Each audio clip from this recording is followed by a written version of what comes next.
Friends, मैं कौशल पांडे आप सभी का एमपीएससी जुडिशरी के डिजिटल प्लेटफॉर्म पर स्वागत करता हूं। आज की जो ये क्लास है वो बीएनएसएस के सेक्शन 174 के बारे में है। बीएनएसएस का सेक्शन 174 जो नॉन कॉग्निजेबल ऑफेंस के संबंध में जो इन्फॉर्मेशन दी जाती है और इन्वेस्टिगेशन जो की जाती है उसके बारे में ये प्रावधान करता है।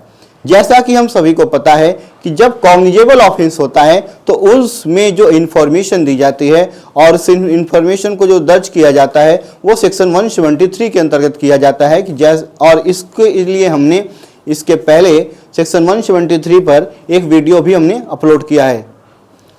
तो जो कॉग्निजेबल ऑफेंस के संबंध में इंफॉर्मेशन दी जाती है और वो दर्ज की जाती है सेक्शन 173 के अंतर्गत, और जो कॉग्निजेबल ऑफेंस में इंफॉर्मेशन दी जाती है उसी को ही हम बोलचाल की भाषा में एफआईआर कहते हैं। यानी संज्ञेय मामलों में यानी कॉग्निजेबल ऑफेंस में जो इंफॉर्मेशन दर्ज की जाएगी उसे हम एफआईआर का दर्ज होना कहते हैं। लेकिन आज जिस सेक्शन के बारे में हम बात करने वाले हैं ये नॉन कॉग्निजेबल ऑफेंस के संबंध में है, और इसके इंफॉर्मेशन को जब दर्ज किया जाता है तो उसको एफआईआर ना कह के उसे एनसीआर कहा जाता है। तो आज की जो ये क्लास है ये सेक्शन 174 के बारे में है, और हम इस सेक्शन में देखेंगे कि इस सेक्शन में क्या क्या प्रावधान किए गए हैं नॉन कॉग्निजेबल ऑफेंस के संबंध में, कि उसके इन्फॉर्मेशन को कहाँ दिया जाएगा, इन्वेस्टिगेशन कैसे किया जाएगा, और अन्य बातों को भी हम जानेंगे जो इस सेक्शन में दिए गए हैं।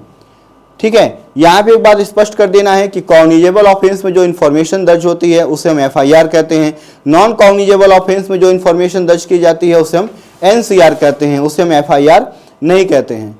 ठीक है, अब हम इस सेक्शन को देखते हैं। इस सेक्शन में टोटल 4 सब सेक्शंस दिए गए हैं। सबसे पहले जब सब सेक्शन 1 को पढ़ेंगे तो यहाँ पे ये बताया गया है कि जो नॉन कॉग्निजेबल ऑफेंस होगा और उसके बारे में जो इन्फॉर्मेशन दी जाएगी वो कहाँ दी जाएगी।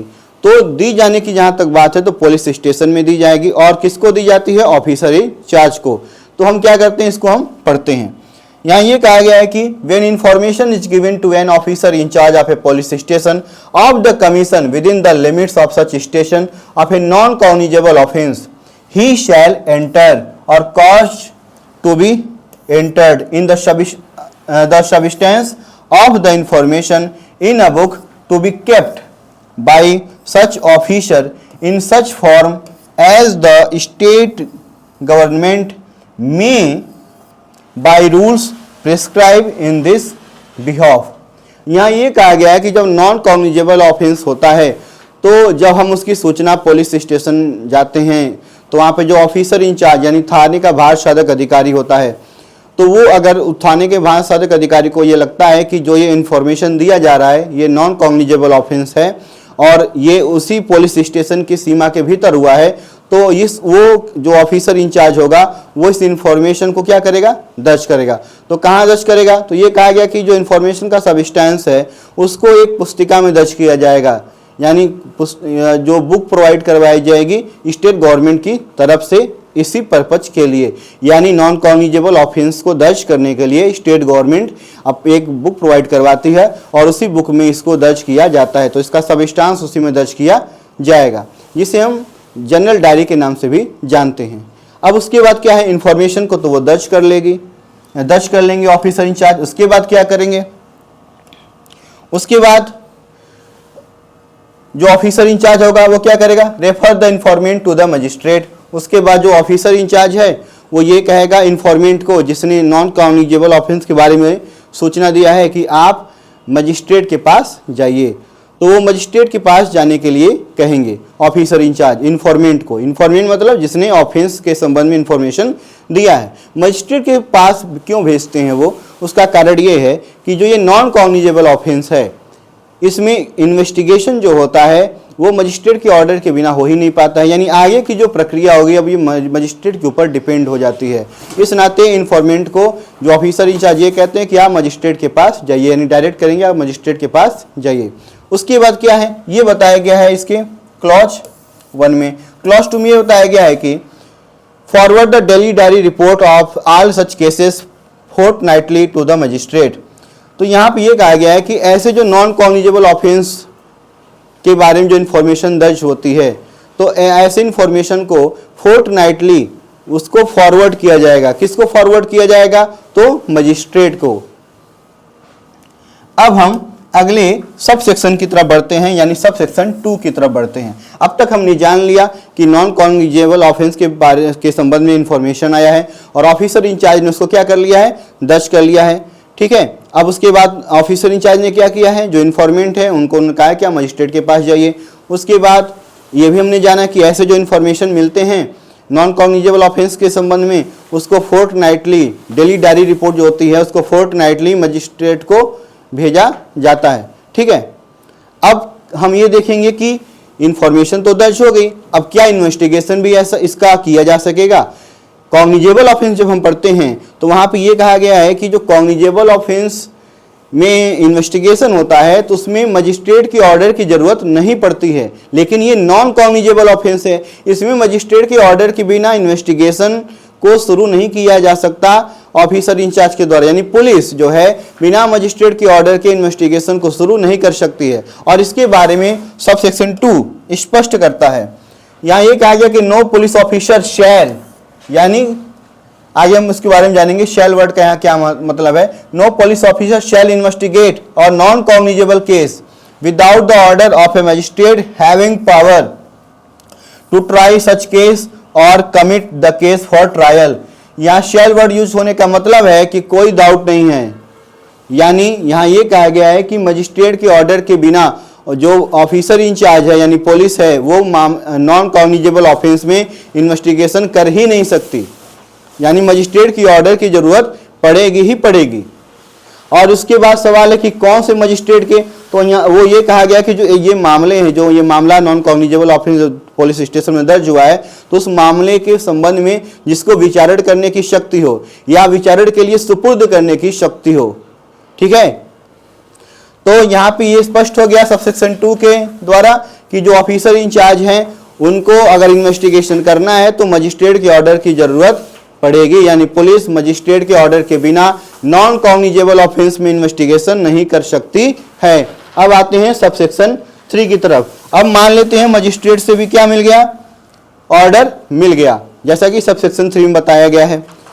तो पहले हम इसको पढ़ लेते हैं। देखिए यहाँ पे एक और बात करना, जब सबसेक्शन 3 को हम पढ़ते हैं तो यहाँ पे ये कहा गया है कि जो मजिस्ट्रेट से ऑर्डर मिलता है इन्वेस्टिगेशन करने के लिए, तो उसके बाद जो ऑफिसर इंचार्ज होगा यानी पुलिस जो होगी, आम कॉमन लैंग्वेज हम इसे क्या कहेंगे? पुलिस कह सकते हैं, लेकिन भारत शासक अधिकारी की बात यहाँ की गई। भारत शासक अधिकारी कौन है? पुलिस थाने का भारत शासक अधिकारी, वही पुलिस वाला ही है। ठीक है, तो पुलिस जो इन्वेस्टिगेशन करती है ऑर्डर लेने के बाद तो उसको इन्वेस्टिगेशन के सारे पावर्स मिले होते हैं, लेकिन इसमें गिरफ्तारी वो नहीं कर सकती, क्योंकि गिरफ्तारी करने के लिए अलग से भी वारंट को भी जारी करवाना पड़ेगा। यानी मजिस्ट्रेट जब वारंट जारी करेंगे, वारंट इशू करेंगे, उसके बाद वो गिरफ्तार कर सकती है। चलिए हम इसको पहले पढ़ लेते हैं। यहाँ ये कहा गया कि any police officer receiving such order में exercise the same powers in respect of the investigation except the power to arrest without warrant as an officer in charge of a police station may exercise in a cognizable case। तो यहाँ ये कहा गया है कि जैसे कि subsection 2 हमने पढ़ा था कि मजिस्ट्रेट के ऑर्डर की जरूरत पड़ेगी इन्वेस्टिगेशन करने के लिए। अब जो मजिस्ट्रेट इन्वेस्टिगेशन के ऑर्डर दे देंगे तो उसके बाद जो पुलिस ऑफिसर है यानी ऑफिसर इंचार्ज, अब वो फ्री हो जाते हैं। अब उनके पास ये पावर आ चुका है कि वो इन्वेस्टिगेशन कर सकते हैं। अब सवाल है इन्वेस्टिगेशन वो करेंगे क्योंकि ये नॉन कॉग्निजेबल ऑफेंस है, तो क्या इसके इन्वेस्टिगेशन के लिए कुछ अलग से चीजें बताई गई हैं? तो ऐसा नहीं है। जैसे कि कॉग्निजेबल ऑफेंस में इन्वेस्टिगेशन करने के लिए पावर होता है ऑफिसर इंचार्ज को, वैसे ही पावर्स अब मजिस्ट्रेट को अब ऑफिसर इंचार्ज को प्राप्त हो चुके हैं। तो यानी जब नॉन कॉग्निजेबल ऑफेंस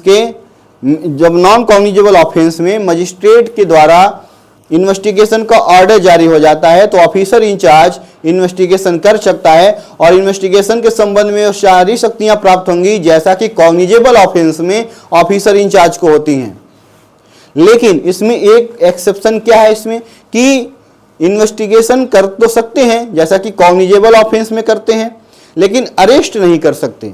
अरेस्ट करने के लिए वारंट की जरूरत पड़ेगी, यानी वारंट अरेस्ट करने के अलावा इन्वेस्टिगेशन जैसे कॉग्निजेबल ऑफेंस में इन्वेस्टिगेशन होता है वैसे ही ये इन्वेस्टिगेशन कर सकते हैं ऑफिसर इन चार्ज।